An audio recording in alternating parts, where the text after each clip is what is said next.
नमस्कार साथियों, जैसा कि आपको पता है जो स्टूडेंट इस साल जेट का एग्जाम देंगे उनके लिए यूनिवर्सिटी ने नोटिफिकेशन जारी कर दिया है और उसमें ये अनाउंसमेंट हो गया कि एग्जाम कब होगा, कब फॉर्म स्टार्ट होगा। आज के हम इस वीडियो में बात करेंगे कि आपके फॉर्म कब स्टार्ट हो रहे हैं, कब तक भरे जाएंगे, क्या आवेदन शुल्क है, क्या दस्तावेज हमें चाहिए, क्या डॉक्यूमेंट्स हमें चाहिए, क्या उम्र का क्राइटेरिया उन्होंने डिसाइड किया है, एग्जाम कब होगा, कब आंसर की आएगी, कब रिजल्ट जारी होगा। ये संपूर्ण जानकारी हम आज के इस वीडियो लेक्चर में करेंगे। तो आओ हम बात करते हैं सबसे पहले इस साल एग्जाम जेट का जो कौन करवा रही है वो यूनिवर्सिटी बीकानेर है, ऐसा हमने आपको पहले भी बता दिया।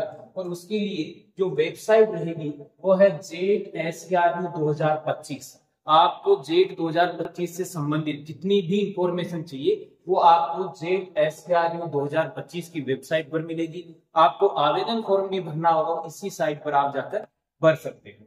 आवेदन फॉर्म भरते समय आपको क्या ध्यान रखना होगा, देखो सबसे पहले हम बात करते हैं कि ऑनलाइन अगर आप एप्लीकेशन फॉर्म भर रहे हो तो उसमें आपको अपना नाम, पिता का नाम, जन्म तिथि, लिंग, श्रेणी, उप श्रेणी, मूल निवास, मोबाइल नंबर, ईमेल आईडी और भी अन्य जो जानकारी आपसे मांगी जाएगी उन सबको आप भरने के बाद ठीक से जांच कर ले कि हमने सही भरा है या नहीं भरा। क्योंकि आपने आवेदन शुल्क जमा करने से पहले आप ये स्वयं की सूचना, नाम, मोबाइल नंबर, ईमेल आईडी को छोड़कर अन्य सूचनाएं अंतिम तिथि तक सुधार सकते हो। यानी जो ऑनलाइन एप्लीकेशन फॉर्म भरने की लास्ट डेट है उस तक आप इनमें सुधार कर सकते हो। इसके बाद अगर एक बार आपने शुल्क जमा करवा दिया और फॉर्म सबमिट कर दिया और अंतिम डेट जा चुकी है तो उसके बाद इन सब में संशोधन नहीं होगा। स्पेशली आप ध्यान रखें, आप अपना नाम, मोबाइल नंबर और ईमेल आईडी ये आपका चेंज नहीं होगा। इसलिए आप सावधानी पूर्वक शुल्क जमा करने से पहले इस सारी जानकारी को ठीक से चेक कर ले कि हमने सही भरा है या नहीं भरा।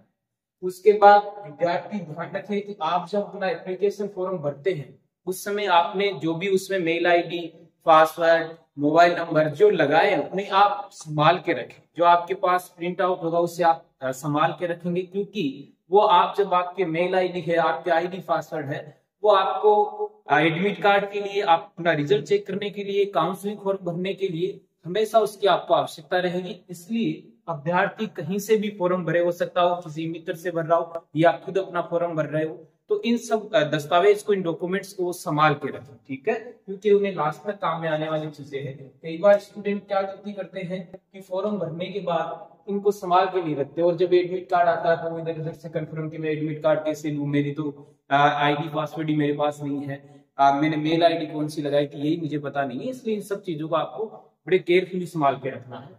इसके बाद हम अगले पॉइंट पे बात करते हैं कि हमें जो आवेदन पत्र शुल्क जमा करना होगा उसके लिए कितनी फॉर्म फीस है।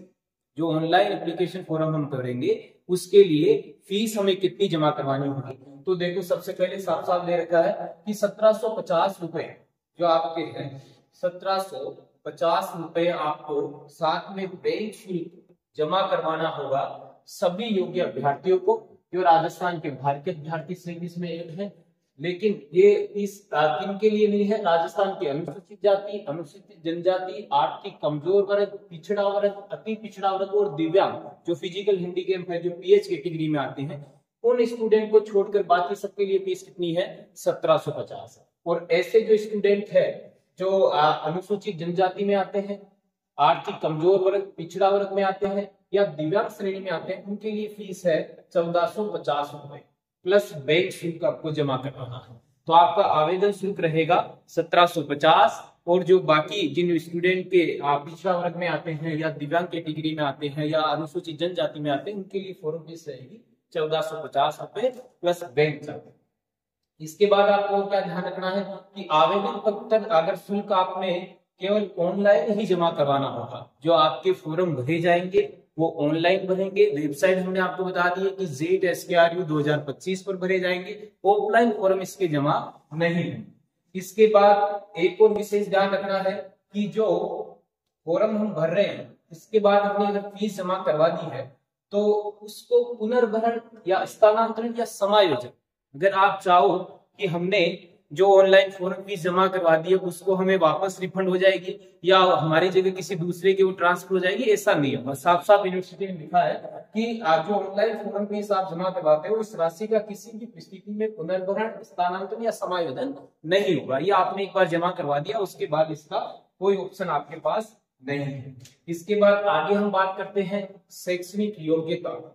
ऐसे कौन से विद्यार्थी है जो इस फोरम को भर सकते हैं, इस जेट के एग्जाम को दे सकते हैं। ये बेसिक जानकारी आप सबको पता है कि जो स्टूडेंट एग्रीकल्चर से इस साल 12th पास किए हैं, बायो से है, मैथ से है, वो स्टूडेंट जेट का एग्जाम दे सकते हैं। और जो कला और वाणिज्य वाले होते हैं वो इस एग्जाम को नहीं दे सकते हैं। देखो क्या क्या क्राइटेरिया यूनिवर्सिटी ने डिसाइड किया है। जो विद्यार्थी माध्यमिक परीक्षा यानी 10+2 राजस्थान माध्यमिक शिक्षा बोर्ड, अजमेर या इसके समक्ष अन्य बोर्ड या विश्वविद्यालय विज्ञान कृषि संकाय के निम्न विषय से, निम्न विषय है आपके कृषि है, जीव विज्ञान है, रसायन विज्ञान, गणित और भौतिक विज्ञान से जिसने एग्जाम दिया है, वो सब स्टूडेंट जेट का फॉर्म भर सकते हैं और जेट का एग्जाम दे सकते हैं। इसके बाद इसी में एक कोर्स होता है बीटेक फूड टेक्नोलॉजी, जिसमें प्रवेश के लिए कृषि, जीव विज्ञान, रसायन विज्ञान, गणित और भौतिक विज्ञान के विद्यार्थी शामिल हो सकते हैं। और बीटेक के लिए 12th क्लास में रसायन विज्ञान, गणित और भौतिक विज्ञान उसके 12वीं क्लास में होना चाहिए। वही स्टूडेंट केवल बीटेक डेयरी टेक्नोलॉजी करते हैं, जो मेथ वाले स्टूडेंट होते हैं वो इस एग्जाम को दे सकते हैं। ठीक है, इसके बाद हम आगे बात करते हैं कि जो पेपर आपके होगा उसमें आपके पास टोटल 5 सब्जेक्ट होंगे, जिनमें से आपको अपने 12th में जो सब्जेक्ट था उसके अकॉर्डिंग कोई 3 सब्जेक्ट से आप अपना एग्जाम दे सकते हो। जैसे एग्रीकल्चर वाला स्टूडेंट है वो एग्रीकल्चर, बायोलॉजी और केमिस्ट्री से पेपर देंगे। मैथ वाले होंगे वो मैथ सब्जेक्ट को चूज करेंगे, केमिस्ट्री फिजिक्स से वो पेपर देंगे। तो इस तरीके से हमारे पास 5 पेपर होंगे और उनमें से कोई 3 पेपर हमें, 3 सब्जेक्ट का पेपर हमें हल करना होगा। ठीक है, इसके बाद हम बात करते हैं एज का मापदंड। यूनिवर्सिटी ने पिछले साल भी एज को लेकर काफी स्टूडेंट ऐसे रहे थे जिनकी एज क्राइटेरिया वो कंप्लीट नहीं कर पा रहे थे। 16 साल जब यूनिवर्सिटी ने डिसाइड किया था उस समय तो कंप्लीट नहीं कर पा रहे थे, फॉर्म से वंचित रह गए थे। और इस बार हम बताते हैं कि एज का जो क्राइटेरिया है यूनिवर्सिटी ने क्या डिसाइड किया है। देखो 31/8/2025 को न्यूनतम आयु 16 वर्ष एवं अधिकतम आयु 25 वर्ष, यानी जिन स्टूडेंट की 31/8/2025 तक 16 उम्र कंप्लीट हो जाती है या 16 से लेकर 25 की उम्र तक जेट का एग्जाम स्टूडेंट दे सकते हैं। यानी मैं कहूं कि जिस स्टूडेंट की DOB 31/8/2009 तक है, इससे पहले वाले सारे स्टूडेंट इस जेट एग्जाम के फॉर्म को भर सकते हैं। तो इस बार इसका क्राइटेरिया थोड़ा बढ़ा दिया गया है, तो ऐसा कोई स्टूडेंट मेरे हिसाब से 12th पास वंचित नहीं रहेगा।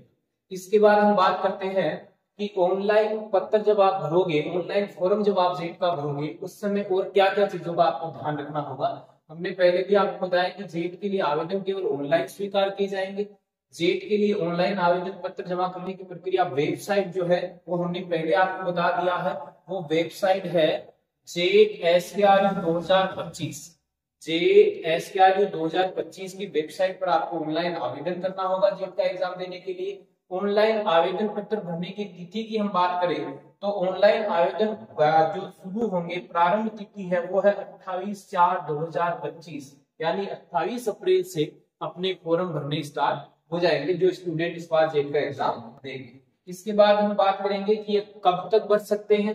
तो फॉर्म भरने की अंतिम तिथि है 28 मई 2025, यानी 28/4/2025 से 28/5/2025 तक स्टूडेंट फॉर्म भर सकते हैं।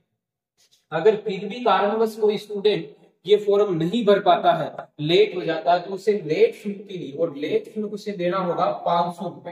500 रुपए लेट शुल्क के साथ वो 31/5/2025 तक जेट का ऑनलाइन फॉर्म भर सकता है। ठीक है, तो आपको ध्यान रखना है कि 28 से शुरू हो रहे हैं और 28 मई तक ये रहेंगे और लेट फीस के साथ 31 तक हम फॉर्म भर सकते हैं। इसके बाद हम बात करेंगे कि जो प्रवेश परीक्षा है यानी जो जेट का एग्जाम है, इसका शेड्यूल क्या रहेगा, कब ये एग्जाम होगा, किस समय से स्टार्ट होगा।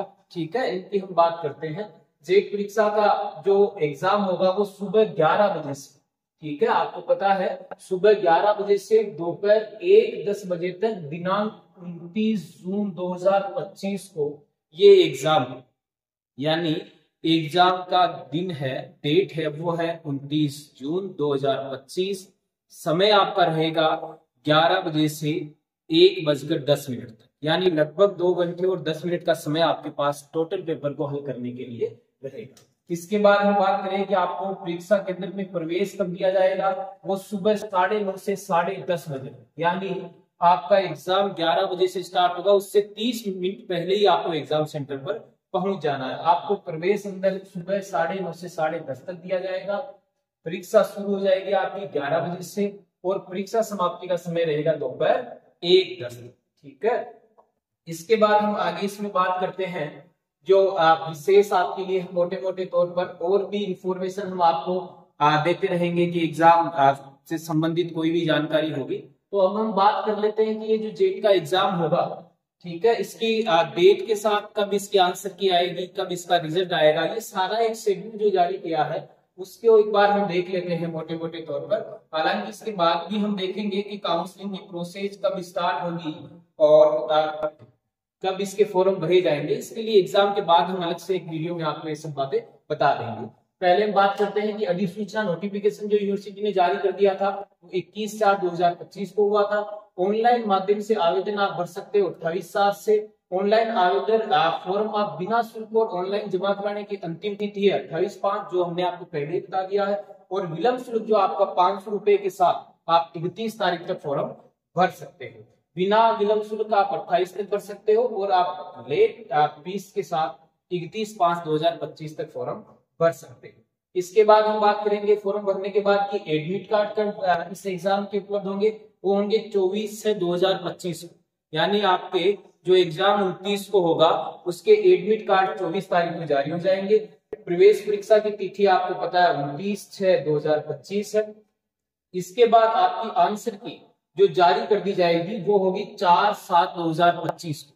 आपके लिए जो एग्जाम होगा 29 तारीख को, उसकी आंसर की जारी हो जाएगी 4 तारीख को। ठीक है, उसके बाद अगर उस आंसर की में किसी भी तरह की कोई आपत्ति है, आपत्तियों के लिए अंतिम तिथि है वो है 7/7/2025। 4 तारीख को आंसर की जारी होगी। उसके बाद आपको किसी भी क्वेश्चन में किसी भी तरह का कोई डाउट है, आपको लगता है कि क्वेश्चन सही है या नहीं है आंसर की के अकॉर्डिंग, तो उसमें कोई भी आपत्ति आप दर्ज करा सकते हो 7/7/2025 में। उसके बाद हम बात करेंगे रिजल्ट की घोषणा की। रिजल्ट कब आएगा? रिजल्ट आएगा 16/7/2025। 16/7/2025 को जेब का रिजल्ट आ जाएगा। 29 तारीख को एग्जाम है। रिजल्ट के बाद हमें काउंसलिंग के लिए फॉर्म भरने होंगे, तो आपके मुख्य ऑनलाइन काउंसलिंग हेतु विकल्प फॉर्म खोले जाएंगे 28/7/2025 से। इसके बाद ऑनलाइन विकल्प फॉर्म शुल्क जमा कराने की अंतिम तिथि है 4/8/2025, यानी फॉर्म भरना स्टार्ट होंगे 28 तारीख तक और उन्हें हम भर सकते हैं 4 तारीख तक। ऑनलाइन काउंसलिंग फॉर्म जो कॉलेज के लिए हम भर सकते हैं। इसके बाद पहली जो लिस्ट आएगी, कॉलेज अलॉटमेंट लिस्ट आएगी, वो आएगी 12/8/2025 को। इसके बाद ये कॉलेज में आवंटित होने के बाद इसको स्वीकार करने का, शुल्क जमा करवाने या ऊपर की ओर, यानी जो हमें कॉलेज अलॉट हुई है अगर वो कॉलेज हमें चाहिए तो उसे हम स्वीकार करेंगे, और अगर हमें वो कॉलेज नहीं चाहिए तो उसके लिए जो ऊपर की ओर मूल्यांकन के लिए, यानी जो अपवार्ड जिसे हम बोलते हैं, हमें जो कॉलेज नहीं लेनी है तो फिर अपवार्ड का फॉर्म हम लगाते हैं, तो उसके लिए अंतिम तिथि है 16/8/2025। जिन स्टूडेंट को उनकी इच्छा के अनुसार कॉलेज मिलेगी वो एक्सेप्ट करेंगे, और जो चाहते हैं कि नहीं अभी मेरे को अपवार्ड लगाना है, मेरे को अगली काउंसलिंग में और देखना है कि कौन सी कॉलेज अलॉट होती है, तो उनके लिए 16/8/2025 का टाइम है। इसके बाद फर्स्ट लिस्ट के बाद सेकंड लिस्ट आएगी, वो आएगी 19/8/2025, और उस लिस्ट के आने के बाद हम उसमें आवंटन जो भर सकते हैं, शुल्क जमा करवा सकते हैं, वो है 21/8/2025। इसके बाद आगे हम बात करेंगे, अगली लिस्ट होगी वो होगी थर्ड काउंसलिंग जो अलॉटमेंट लिस्ट आएगी वो होगी 24/8/2025 को, और जिसको हम शुल्क जमा करा सकते हैं उसकी अंतिम तिथि होगी 26/8/2025। इसके बाद ये पहली काउंसलिंग की प्रोसेस कंप्लीट होगी, जिसकी 3 लिस्ट हमारे पास होगी, और तीनों लिस्टों के बाद जिन स्टूडेंट को कॉलेज अलॉट हो चुकी है उन्हें अपने कंप्लीट डॉक्यूमेंट्स जो भी कॉलेज उन्हें मिली है उसमें वो 29/8/2025 से 30/8/2025 तक जो भी संबंधित कॉलेज है, जो कॉलेज उन्हें अलॉट हुई है, उसमें जाकर वो अपने कंप्लीट डॉक्यूमेंट्स जमा करवा सकते हैं और एडमिशन ले सकते हैं। ये काउंसलिंग की कंप्लीट प्रोसेस रहेगी। इसके बाद क्या होगा कि अगर कोई कॉलेज में सीट खाली रहती है, अगर कहीं पर भी किसी भी तरह की कोई सीटें अगर बचती है तो उसके लिए दोबारा से फिर काउंसलिंग स्टार्ट होगी, जिसे हम स्पॉट काउंसलिंग कहते हैं, अंतिम ऑनलाइन काउंसलिंग। उसके लिए फॉर्म खोले जाएंगे 4/9/2025 और उनके लिए हम अंतिम तिथि रहेगी फॉर्म भरने की 8/9/2025 और उनकी फिर जो प्रथम सूची जारी होगी वो होगी 11/9/2025 को। और ध्यान रखना है कि ये ऑनलाइन जो काउंसलिंग होगी, यानी कई बार बच्चे कंफ्यूज रहते हैं कि स्पॉट काउंसलिंग में हमें डॉक्यूमेंट्स कॉलेज में जाके जमा करवाने हैं या वो भी ऑनलाइन। तो काउंसलिंग की प्रोसेस आप पिछले कई सालों से देख रहे हो कि आजकल जो स्पॉट काउंसलिंग भी होती है वो भी हमारे पास ऑनलाइन ही उपलब्ध होती है, यानी हमें ऑनलाइन काउंसलिंग ही होगी, चाहे वो स्पॉट काउंसलिंग हो चाहे वो नॉर्मल काउंसलिंग हो। इसके बाद जो प्रथम सूची जारी होगी स्पॉट काउंसलिंग की वो होगी 11/9/2025 और उसे जमा स्वीकार करने के लिए, उसे एक्सेप्ट करने के लिए, उसकी फीस जमा करने के लिए हमारे पास दिनांक रहेगी 13/9/2025 और कॉलेज में रिपोर्टिंग देनी होगी 17/9/2025 को।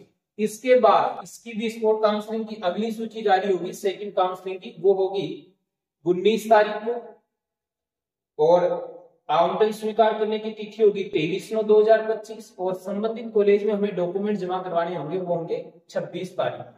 ठीक है, तो ये आपकी कंप्लीट काउंसलिंग की प्रोसेस रहेगी। इस तरीके से हम अपनी काउंसलिंग करवा सकते हैं।